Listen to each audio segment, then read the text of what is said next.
Alright, customer states the seatbelt chime is inop.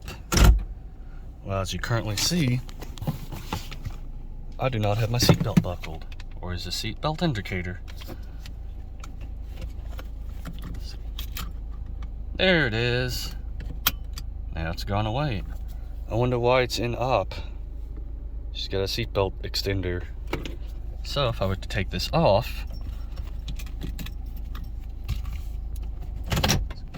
back and drive, I'll drive it.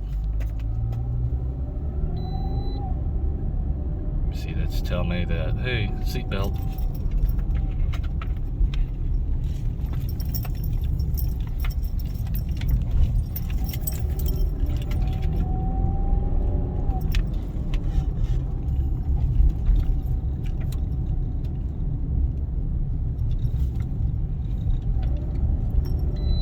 There it goes.